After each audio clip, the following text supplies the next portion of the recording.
Okay, so good afternoon, everybody. I was welcoming us. Thank God we're on module 4 and day 2. And I don't know, for me, it's been an exciting journey so far. And it's not only exciting, it's been resourceful, it's been insightful. And I know that we have been changed. We have been, for those of us that have taken time out to digest, to go back to the things we've been learning, I am sure that you have reasons to thank God that you made the choice to be a part of this boot camp. Okay, so today again, we're continuing on the subject matter of sexuality. Those of us that were in class on Saturday, on Tuesday, I'm sure we can remember some of the major things we referred to that we discussed. One of which is the fact that your mind is your biggest sex organ. And again, that we also, I don't know, your mind is your biggest sex organ. Is there any other person that wants to remind me of some of the things we learned?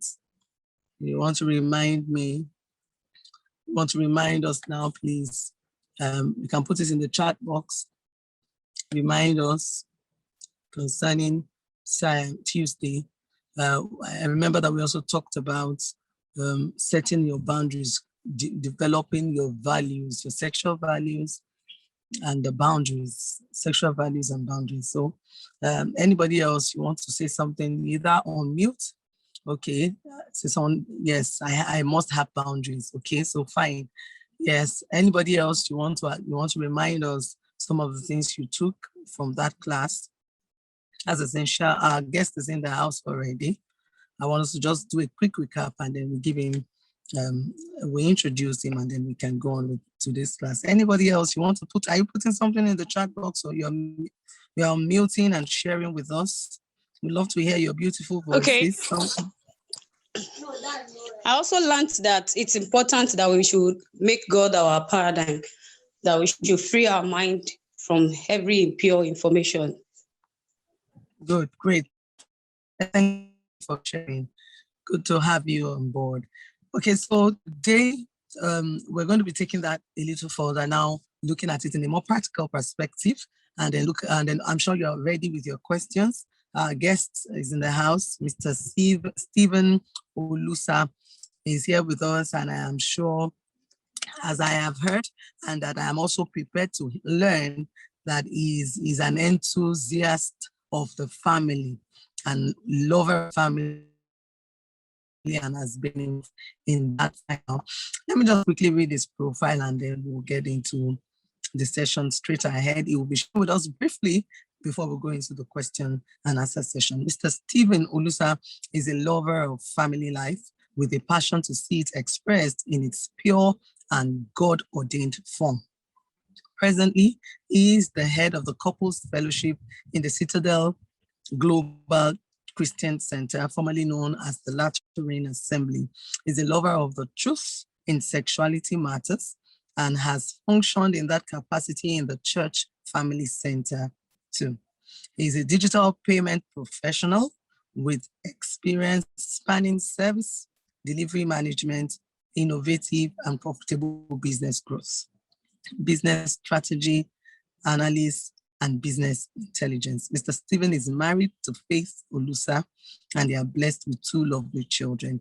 Can we just unmute and put our hands together as we welcome Mr. Stephen Olusa? Okay, so over to you, sir. Thank you, Mrs. Adeshi. Thank you very much. Great to see you. Thank you, Mark. God bless you. You're welcome, sir. So over to you. Okay. Good afternoon, Mrs. Femi Ajala. Thank you very much also for inviting me. And I want to appreciate every one of us that are in the class. It's an opportunity. Yes, thank you, Esther Balogun. It's an opportunity to interact, and I usually don't take it for granted. So thank you very much. I had the privilege of looking at what was discussed, and I realized that Mrs. Adeshi did a very, very extensive work in presenting this matter. So because of that, I won't really be saying much. I will be very happy to start taking questions very soon. But let me just add one or two things, or probably emphasize one of a few things that have been said in the course of that session. The first thing for me that I would like to emphasize is the fact that God is the manufacturer, okay? And is so gracious that he did not leave us without a manufacturer's manual. Now, when I say that, I want you to understand that that comes in different forms. If you're a Christian here, you will appreciate that very easily by saying, oh, the Bible is the manual. And you'll be very, very correct. But before the Bible came to some, maybe for some parts of Africa, for example, or before men began to learn about God after they had gone away after for a long time, God also has his way of reaching out to men. So you have the conscience, for example. So you just discover that human beings on their own just had certain propensities, okay, which over time became the values or the ethos of certain societies. And a lot of times people didn't even know, I mean, there's a way the Bible puts it, is that eternity is written in the hearts of men. So people sometimes don't even know why they feel the way they feel or think the way they think, but it's because the manufacturer has imprinted some of those things in the heart. Okay, so I want you to not join a generation that is very, very quick to run away from the values that has been held, that has held societies, that have held people together over centuries. Okay, even when those things are not written clearly in the Bible or Quran or whatever you believe, those things were transmitted into the hearts of people and they began to do them. Okay, so what was in the beginning is very important. I saw it in the notes. Male and female, God created them. Don't lose sight of that. God was deliberate. Human beings did not emerge on its own. We did not just start growing and then some grew to become male, some became female. No. God created male distinctly and God created females distinctly. Okay, and we have lived like that. We've had our understanding over the years, but sometimes because one of the ways that you begin to know that you are going away from where you should be is when you start questioning things that are very fundamental to your own existence and success. And I like the fact that we're talking about goals, we're talking about strategy, life aspirations, relationship, and some of the things that have been talked about. If, for example, you have a goal, it's set in your mind, maybe you're an entrepreneur or even a personal life goal, this is what I want to do. And then you begin to pursue it. If you are going to derail from that goal, one of the things you start doing is that you start questioning that goal. Is this thing really necessary? Why am I even stressing myself? And that was what began to happen to man when man was going to go off. Did God really say? That was the question in Genesis. Did God really say? Okay? And then that conversation started. So don't question some fundamentals. That's my first point.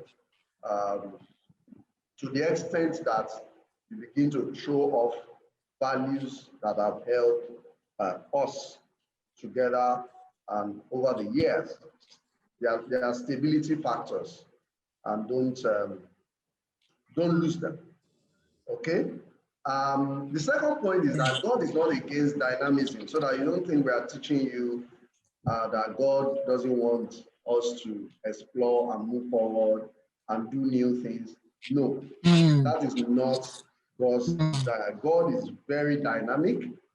I mean, if you permit me, I refer to scripture a lot. I read that book a lot, you know. If you are a reader of the Bible, for example, you will see that in Hebrews chapter 1, the Bible says that God in the time past spoke to our fathers by the prophets. After some time, he shifted gear and began to speak, not just by prophets, he began to speak through his own son. Is still the same God, okay? So you will see Jesus saying, before it was said to you by Moses, now I say to you. So God is dynamic. God moves. God is dynamic. So God moves. God, encourages us to explore and move and expand. In Isaiah, he said, enlarge your tent. Expand. Innovate. Create. Think. Okay? So everybody in this room, I believe, will appreciate the importance of innovation and doing things. There was a king in Israel that innovated missiles. Yeah. He innovated missiles. I think it was King Olusa. He was the one, Uzziah. He was the one who introduced, at least in that history. He was the one that introduced missiles. He built it, and they were using it to fight off the enemies in Israel. That was a king in Israel, innovating things. Solomon, brought in a lot of things, a lot of innovation to Israel. His father, had the tabernacle of David, which really didn't have any furniture, was just there. But when he came on scene, with the wisdom God gave him, he began to introduce a lot of things. And God never went against those things. God never said, oh, you have gold here, remove it. He innovated. But friends, God has boundaries. When Solomon began to innovate, he did not change the dimension of the temple. It started as a tent given to Moses by God. So God said, make sure you build according to what you see.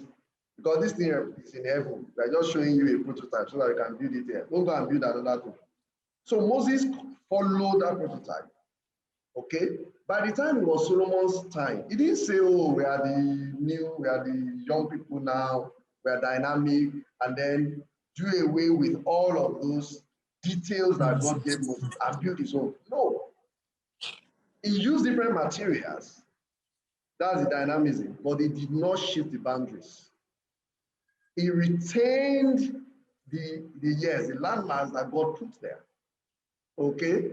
The size of the sanctuary, he kept it. The size of the holy place, he kept it. The size of the, what's it called, the most holy place or the holy of holies, he kept it. The dimensions, where God said it should be square, he kept it like that. But he innovated around, some of the designs, he innovated around the materials that he used. So please be careful about that, because you will see a lot of things that will question. And some of these things that will question what you have believed and what you do, and some of the things you've been taught here. And many of those things make it look as if it's fashionable. Question those things and move. It's not fashionable. It's a lot of times folly. Because when people's fingers now get burned, they will now try to retrace their time, their steps, and they will have lost, time. My final point on that, before I open up for questions, is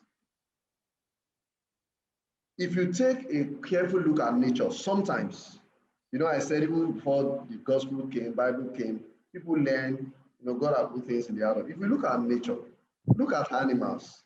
Animals are created male and female. Certain times in scripture, God will say, go and learn from animals. Say, go to the ants and learn. Just to challenge us that, hey, you guys are missing some of those things. If you look at even the way the animals live, even though they are of lower, class, but they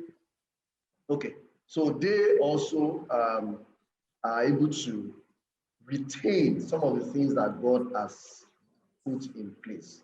You won't see a male animal and a male animal saying, mating, for example. Exactly. Those things are kept the way the Exactly. boundaries have been set.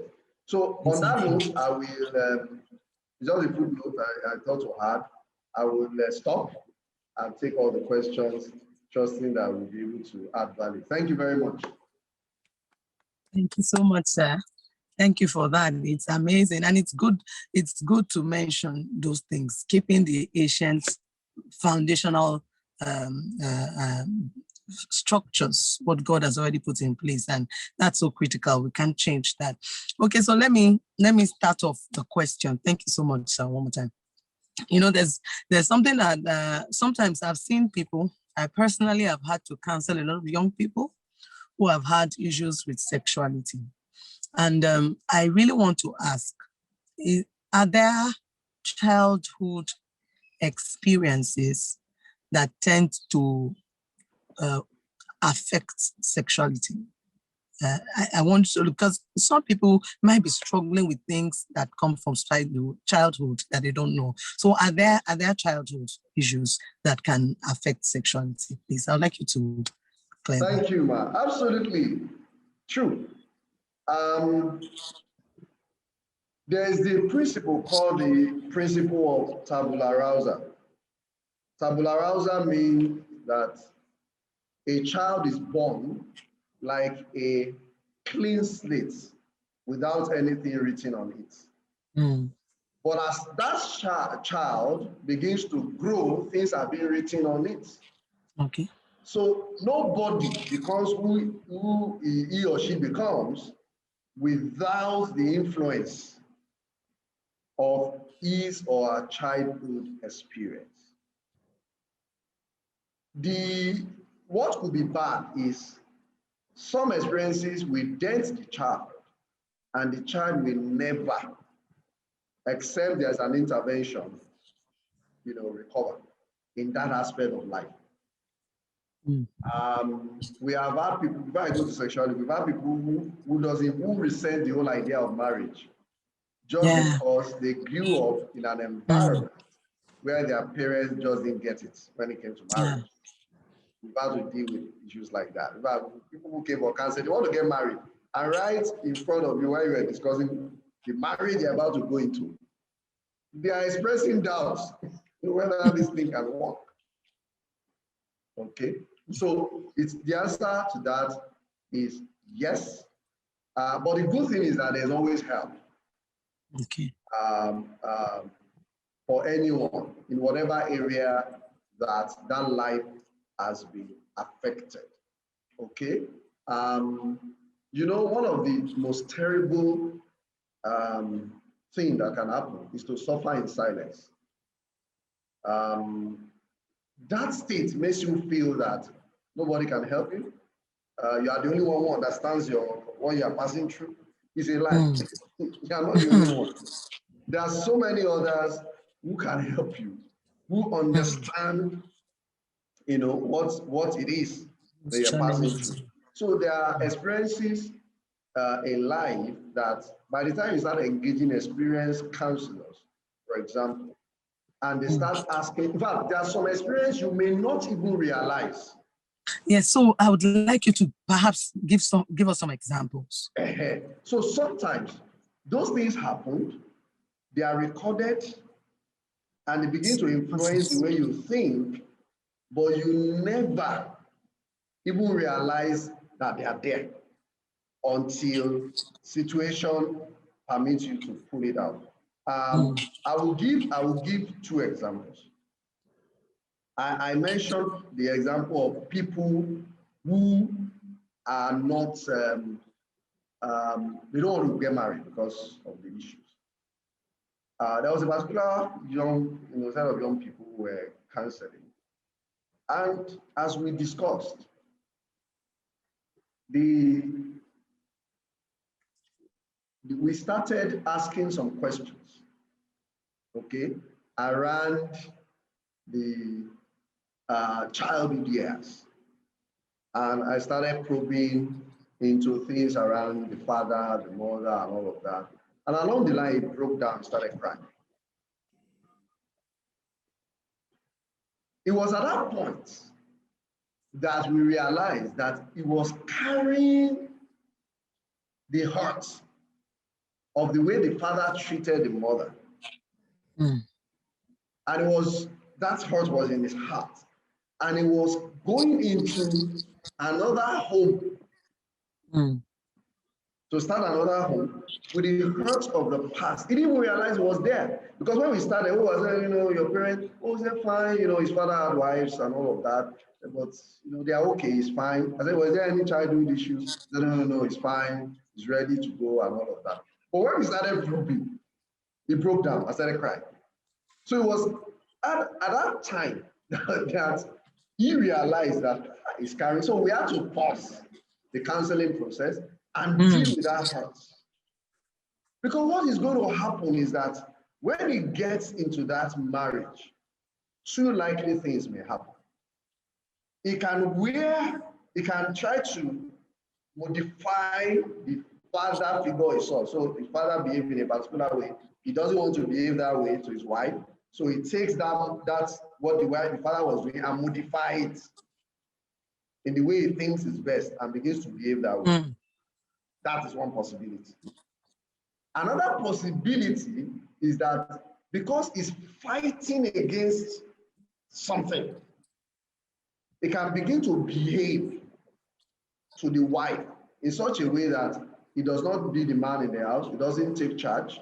Because he doesn't want to dominate. The father was domineering. The father didn't allow the mother to do things and all of that. So he swings to the other extreme and allow everything to just be on a free fall. It doesn't, because he feels that if he takes charge, he will be like his father. He doesn't want to take charge. Okay, so that's an example, that I saw. In my own life, I had my own experience, but the good thing was that God helped me very early. I got born again very early. I got helped me very early to deal with it. My own was, we had a house help at the time who, you'd be told to go and take birth. I mean, we go and birth the for children. So I was maybe like 5, thereabouts. And she would do the bathing, okay? And after the bathing, she would start playing with my penis, and start doing all sorts. So as a child, I couldn't come out and tell anybody. I kept it to myself. I didn't even realize it was a problem. But the good thing, like I said, in my own case, I got on again fairly early. At about 13, 12, 13. 12, got on again, took it back. By 13, I started stabilizing, so I can say 12. But very early, I got taught. Now, the kind of light you are exposed to also will help you. The kind of cooking you are exposed to will help you. These are some of the things that help you. So some of those things were dealt with very early, and it was never a problem by the grace of God. Awesome. Thank you, sir. So for people who have childhood challenges, do they need to speak to a counselor or something that is creating any kind of sexual struggles? How do they navigate out? How do they navigate? Yeah, so like I said, so there are two, let's put them in two categories, man. So there are people who understand that they have a problem from childhood. Those ones are easier to deal with. Okay, so for those people, if anyone is in that category, please just seek for help. Like I said earlier, it's a deception to think that people cannot understand you. They can't get what I'm going through. Some of the things we've gone through, people have gone through those things and they are exactly. Okay, people are equipped to help. And if somebody is thirsty and there's water infused to drink, it's just on doing himself. So take advantage, speak up. There's a network like this that can help. Reach out and you get help. That's one category. Other category are people who didn't even realize, like the case of the gentleman I talked about, that they have an issue. Some of them think they're fine. As a matter of fact, they are doing fine. But there is that hurt. There have been people, for example, who lived they were alcoholic. They drank alcohol and all of that in the past, and they thought they had kind of overcome it. Until they become somebody very great in life. And that terrible trait comes back to them. I like what you wrote in that teaching, that there's an environment for sex. That's it. There are also environments that trigger past traits. There are environments, there are situations that trigger things that have been there, that have been dormant. Okay? So if someone does not know, okay, but is in the right company, as these kind of interactions are going on, questions are being asked, it's open, it's sincere, it can hit that aspect, okay, by the help that is granted, and then it begins to get out of it. There are people that are very controlling, and they did not know that they are that way because they were abused as a child. They are always controlling everybody. There are women that are having issues in marriage because they want to control the wife, they want to the husband, they want to control the in-laws, and because of that, they're having issues. By the time they are being engaged, you may now discover that it's abuse, maybe be sexual abuse, which doesn't look like anything close to control. That is causing the problem. So some are latent, they are not that visible, but my recommendation is he that walks with the wise is wise. So keep yourself in the company of the right people. Right company. Somehow, some of those things, if you are sincere, if you are open, God has a way of locating them and solving them. But if you know already that I have this dent, it's there, please open up and seek for help. Awesome. Thank you, sir. Madam Buki. Yes. Thank you so much, Brother Stephen. I mean, I'm happy that you are the one doing justice to this. You know, you can see that he's speaking from deep experiences. And here, I'm sorry, I can't put on my video. Honestly, I just got tired. I just got tired of looking, you know, ready for the camera. I mean, you can imagine being online since 8 o'clock. You know, wow. from one class to another class, and I know that is the same thing with Brother Stephen. But we'll get to that. We'll get to that. I just finished a trauma-informed care course. And honestly, it opened my eyes to quite a lot of things. In fact, there is a research that has been done that a lot of the observations that we see when we are adults, it is because of what we have gone through adult life. From the ages 2, 3 to about 16, thereabout. That even when they want to do counseling, and I thank God that Brother Stephen mentioned it, that when they're doing counseling, they try to go back, you know, to their childhood, yes, particularly when they're sexually abused and things like that. And then I had to say, yes, I can remember quite a lot of observations that I've had, you know, with people around me, and I'm wondering why. E.g., somebody who just gets annoyed unnecessarily, just anger, you know, or somebody who just says, hey, I don't like going in the dark. I don't like going in the dark. I don't like going in the dark. You begin to wonder why. You understand? You can go in the dark, but he or she is scared. It is because of one or two things that had happened in the past. And like Brother Stephen said, most of these things are stored. They are stored until something triggers it in the adulthood. For instance, when we were talking about it in the radio, somebody mentioned that there was a time she was at a party and she just raised her hand. As she raised her hand up, the person who was beside her got frightened. And she was worried that, I hope no problem. She said, the way you raised your hand, I got afraid. She said, I just raised my hand, you know, gesticulating, not knowing that later on she discussed. She said when she was young, they were always beating her. They were always raising hands on her and to beat her that she has not gone, she hasn't gotten over it. So once she sees somebody raise that hand up, that thing triggers. You understand? So, but the bottom line, like Brother Stephen has said, once you can notice it, or once you know that you have some experiences, that you think does not matter, I think it's just good for you to just share with the right people, professionals, that can ensure that everything is okay.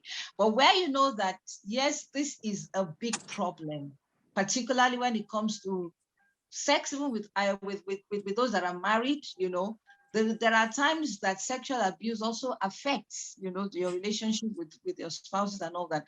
I mean, quite a lot of things are happening, but the Lord will help us, and like Brother Stephen said, just seek help. Thank you so much. Thank you. I'm done. Thank you. All right, ma'am. All right, okay, so the floor is open for our questions. Every participant, if you have a question, you could raise your hand or put your question in the chat box so we can quickly address some of these issues before we round off. Mr. Stephen will also be sharing a few experiences with us, but let's ask our questions first. Okay, so for me, again, sir, I want to ask, apart from when for young people like us who perhaps global in our aspirations, and so we're looking at going to other climes, and we're looking at traveling out of the country to study and all that. How do you handle when you meet people who have other sexual orientations? How do you relate? I know that the world is changing. Unfortunately, these LGBT people are making moves even into the legislature to have the laws of their nations change to accommodate this kind of perversion of the entire sexuality thing. So how do you advise as a young believer that is going outside the country and you're in a place where people have all kinds of perception of sex? How do you manage? What are the things that you should keep in mind, either in workplace or generally in an environment? What do you think? Should we just become, as it were, self-protective? What's the best approach? Because I think there are a lot of people who are perhaps in such communities and have lost their identity because they find themselves in that kind of places. So how do you advise that we handle that? Okay, thank you very much. I like the question because it's facing the issues. It's recognizing that this issue is there. So the first thing to do is what you have done now. Recognize that this exists, So don't get into those situations because by the time some of us are in the corporate world, by the time you start traveling and start engaging globally, you discover that some of your colleagues are like that. Okay, so you don't start expressing shock as if you are from a different planet. So it's there, it's a reality. Okay, so settle it in your mind that there's this situation. That is the first thing. Mindset, okay? Don't love them. Okay? I would assume there's a step I overlooked. I assume that you have it settled in your mind. You already know what is right. So I assume that, okay? So I'm speaking to someone or people already don't have that challenge inside them. So you are talking just about the people you are dealing with. So the issue is there, number one. Number two, love them.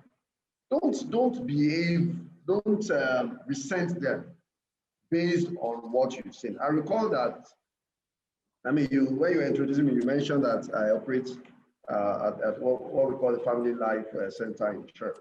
And I recall at a point some years ago, I was telling our lead pastor at the time, I said, look, we need to start getting ready for transgender who comes to Christ.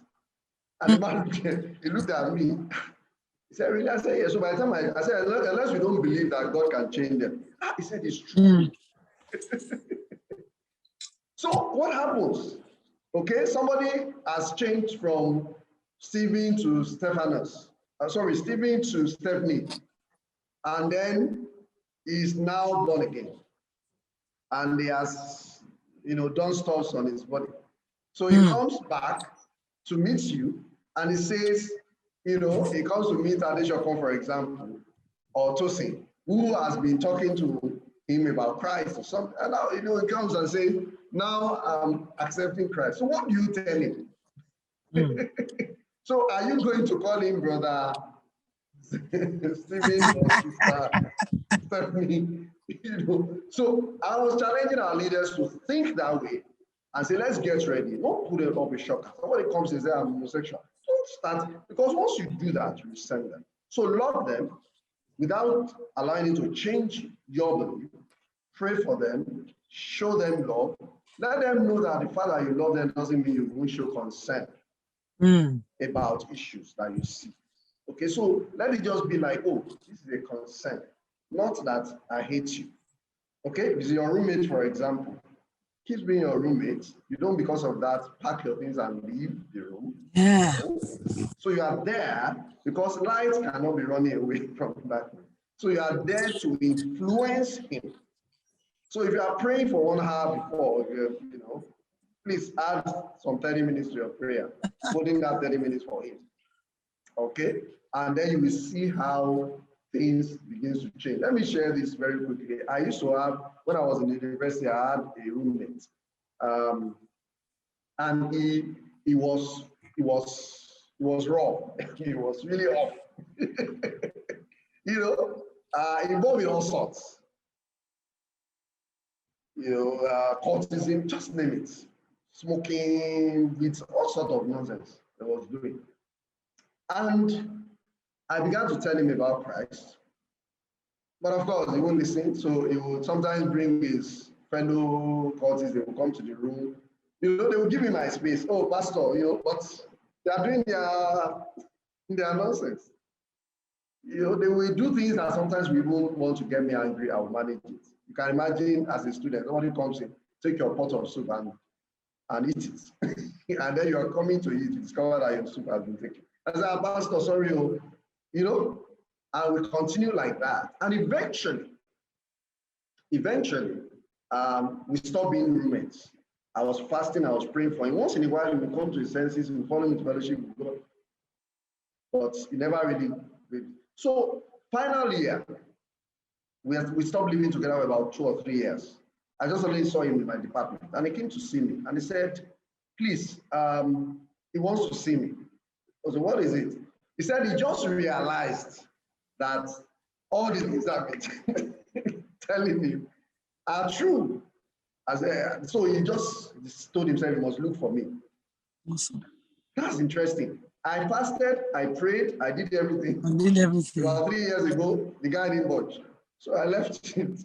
But he came to look for me in my final year. I went to University of Ibadan, familiar with University of Ibadan. I was in geology department. We were walking from geology. I was talking to him. We were walking from there. When we got to Queen's Hall, familiar with that stretch, you know how far that is. In front of Queen's Hall, bus stop, I led him to Christ. I said, look, are you ready? Because you may not see me after now. He said he's ready. I said, here and now, I'm not going to take you to a corner. He said, yes. Okay. So I think we cannot, that's the way to, for me, that's the way I think we should engage. Do you want me to take the questions you are dropping? Yes, please. Yes, please. Go ahead. Yes, please. Yes, okay, please. How do I respond to someone that is asking for a relationship and is the same sex? So it's never saying that I'm not of such sexual orientation. So what other response? You've told him, okay? You've told him you can't, you must be firm. Loving people doesn't mean you cannot be firm. Or seeking to win people for Christ does not mean you cannot be firm. The gentleman I talked about, the roommate I talked about, there was a day, okay, he brought a girl to the room, and they were beginning to go romantic and hold themselves. And I said, look, you can't do that here. He got angry and all of that, but I insisted. So eventually he left in anger. The young lady was there, and I took her aside and began to speak to her, the word of God. He came back, he became more angry and all of that. But I mean, I just told you the story of how it ended. So I loved him. I did all sorts for him. I, gave myself, prayed fast. But I was very firm when there's a need to do that. So please be firm when you need to. It doesn't mean that you don't love them. And sometimes there are times you need to withdraw. If the person is being pushy, you need to withdraw and set boundaries. Someone that got a job in a company that's promoting LGBT community asked me if she should take the job. She believes she can join to bring about change. I tried dissuading, but she believes she can bring change. Is this a wise move? Now, I think it depends on the situation, man. If you say it's promoting LGBT community, I don't know the extent.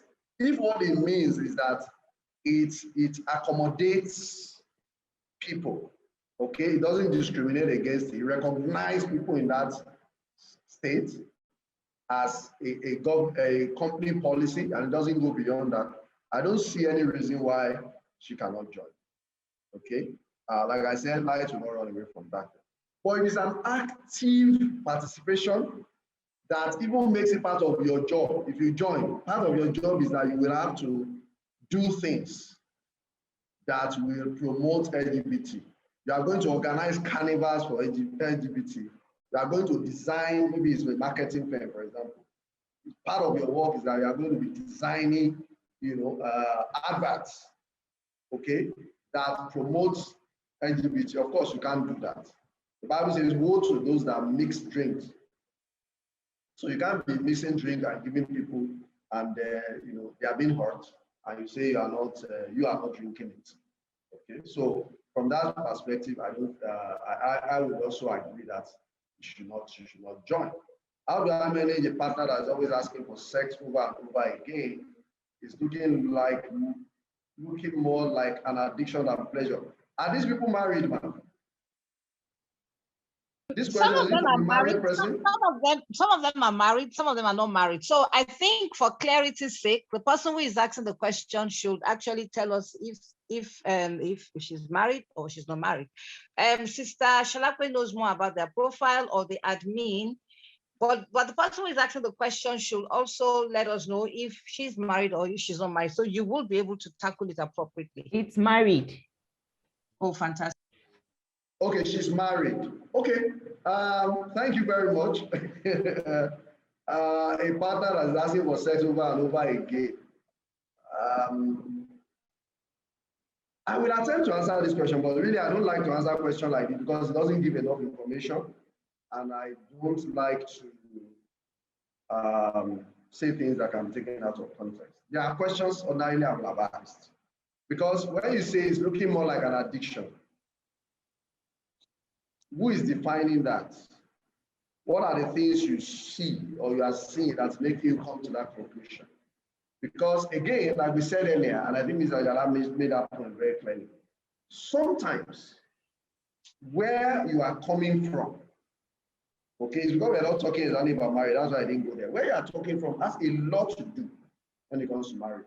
When we are doing marriage counseling, premarital counseling, we have a whole session where we talk about sex. And we go very detailed into the aspect of the prejudice that people have carried. And a lot of times you see that if they don't deal with some of those prejudices that they already carry, they will go into their marriage with those things, and they will have false standards or false expectations. So for example, somebody is a virgin. She's already had the notion, maybe she has watched some films or whatever, that sex is very painful. Okay? She goes into marriage. I know a particular case. For 6 months, they couldn't have sex. 6 months. Because there was inhibition. The lady was very afraid of sex. and for 6 months. And people were expecting them to be pregnant without sex. Okay. So, I mean, that's an example. People can have those expectations or inhibition that doesn't allow them to be able to express themselves. If you read the book of Sons of Solomon, you will see a celebration of love, and of course, most importantly, you will see the celebration of sex. Take that book, read it in modern version, and you will see that sex is good. It's God that put it there, but inside marriage, and sometimes what you may want to call too much may not be too much. But if I have more information about what you're calling too much, we can then see whether really what you're talking about is an addiction or not. Yeah, so I'd actually put it there. Yeah, I'd actually put it there that if the person does not mind, the person can actually arrange to have a one-on-one session so that things will be put in proper perspective. Yes. Yes. Yes. Because thank you, ma'am. Because of the things we have seen that affect marriages a lot, sex is one of them. I mean, it's a top one. And the reason is that people don't like to talk about it. So when they come and you're asking them questions, they are talking about every other thing, but they're not talking about sex, which is the real thing. If you're an experienced counselor, you will locate it. So once you start mentioning it, you will see there's a way, the body language, just okay, that's the problem, don't worry, we know. And then you now start dealing with it. So we will be happy to have that session with the sister so that that is attended to. Thank you. Okay, I think those are the questions. Yes. Sister Shalakwe, do you have any other question?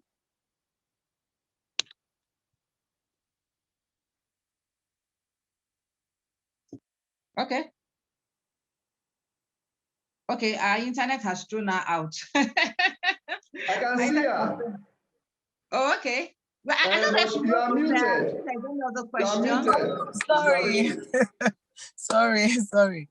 No, I don't have any question right now, but I was saying that I don't know if Stephen had handled issues relating to boundaries, how to set boundaries.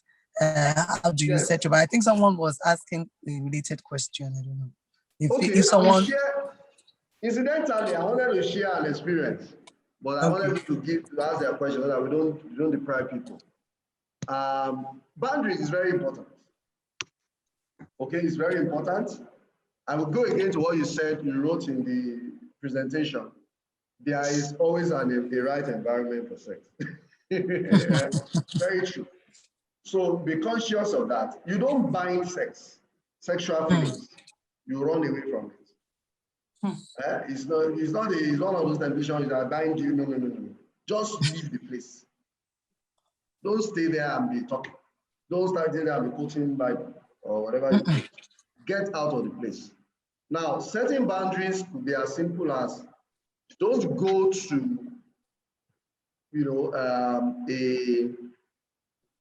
a male. It could be that way actually. Don't go to the opposite sex, at all hours. Don't go at times that if something is happening, nobody's going to Don't assume the person is fine. I know him. I will share personal experience. This one is I'll share for me now. In fact, I have so many. for time, let me share 3. I used to have, as a young Christian, I probably was about maybe 16. So there's this lady, she was we were in the same fellowship at the time. Young people,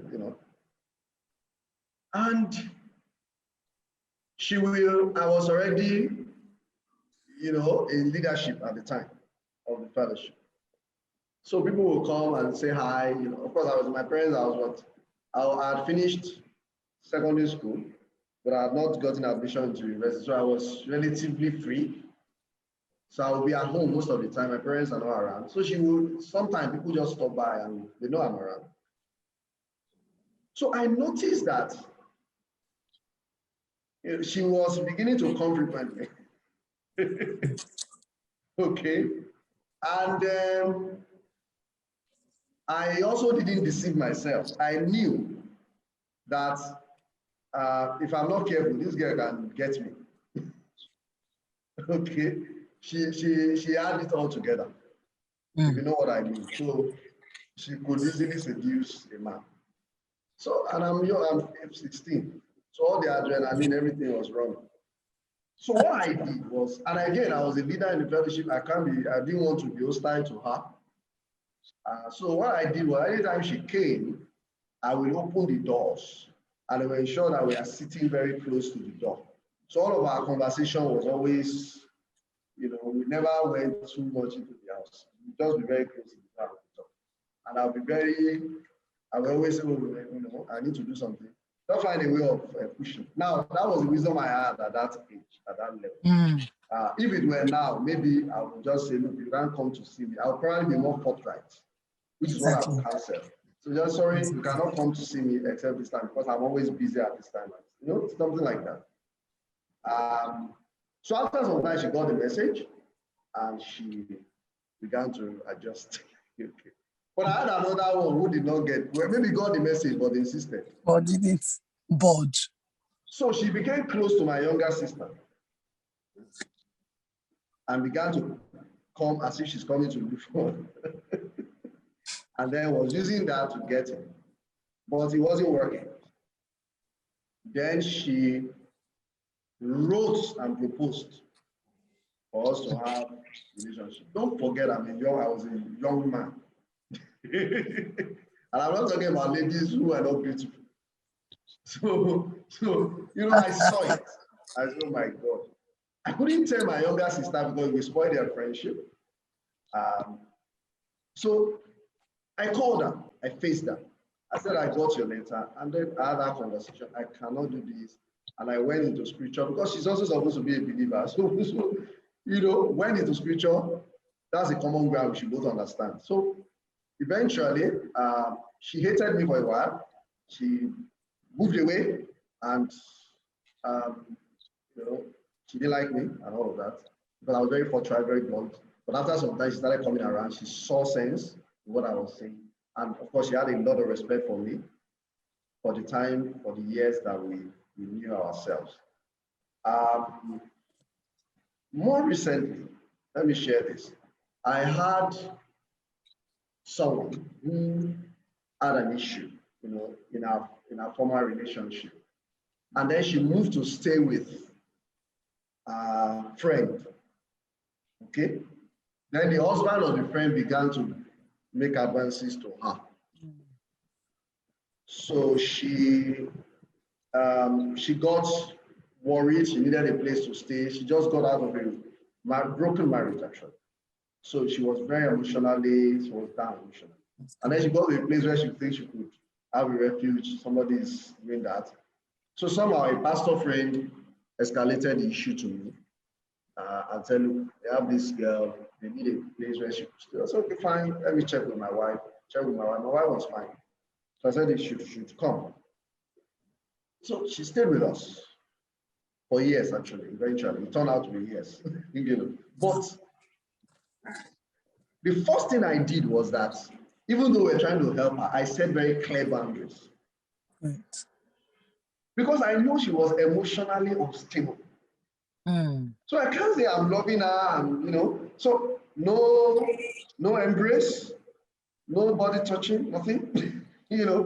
I come back, welcome, sir, welcome, how are you? And that's it. No proximity. If sometimes I'm dealing, because I've gone to disciple and all of that. So if we're counseling or anything, we have, we don't sit very close. Okay. A lot of times my wife is around to join us. So everything was in the open. But you know what that caused? She began to feel that I didn't really like her. Because I was not emotional about, even when she tells me things that are exciting, I just, oh, fantastic, that's good, thank God, and I just move on. But I didn't mind, I left her. It was much later, years later, when she had stabilized, she had come out of the old mess, and God has kind of settled her. So I now told her, I said, I'm sure you used to think this way. She smiled. I said, yes, let me tell you why. And I told her why I didn't allow that level of proximity. And, you know, I think for the first time, I embraced that. I said, look, I don't have any issue against you. I wouldn't have allowed him in my house, but it was not wise at the time to allow you to be having emotional interaction with me because your emotion was not stable. Our assignment was to help you stabilize. So in ministry, in life, in interaction, like I said, I have so many, you know, over time I can't go. You must be able to set the boundaries. Where you need to be firm, be firm. Even when you are not understood, don't worry, leave them. At some point, they will understand, or at some point, you have opportunity to explain to them. Okay? But even if you never had that opportunity, the person you are really dealing with is God, it's not them. So, exactly. Leave them. Wow. Thank you so much, sir. Thank you very, very much. I would like us to appreciate Mr. Stephen. Please, let's put our hands. Thank you. Thank you, sir. Thank you, sir. Thank you, sir. Thank you, sir. Thank you. See, I am sure you know this thing is a big sacrifice. If you were going to see him, perhaps you would have to book appointments and then wait for and then you pay consultation. Let me take it off from you. Let me take it off from you. And I will use that as a lesson for us. And honestly, you nailed it. You nailed it.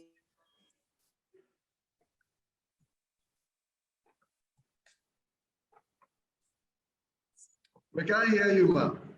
Or is it me? Can't hear you. No, it's not you. I was thinking it was me too. Okay. But what helped me? Okay, yes, I said I couldn't have brought Brother Olusa, you know, here within a space of 1 week or thereabouts since we started talking this, you understand? But really, what helped me was awesome.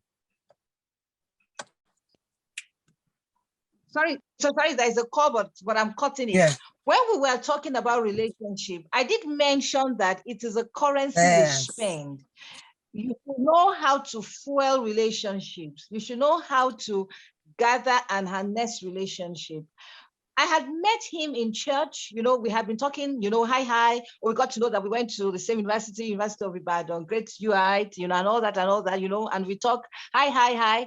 But then it deepened when he had to mentor my first daughter that got married last year, you know, and you know, as mothers, you know, you go behind, you know,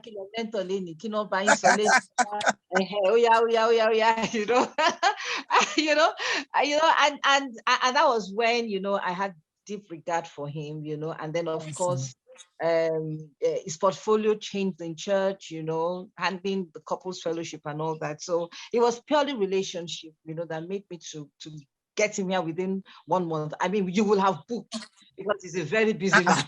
I can imagine. You can say that again. Thank you so much. Thank you so much. Thank you, Ma. Thank you, Mrs. Angela. You know, when it comes to imparting lives, we can't be too busy, really. That is the real work that we are called to do. So thank you very much. I count it an honor.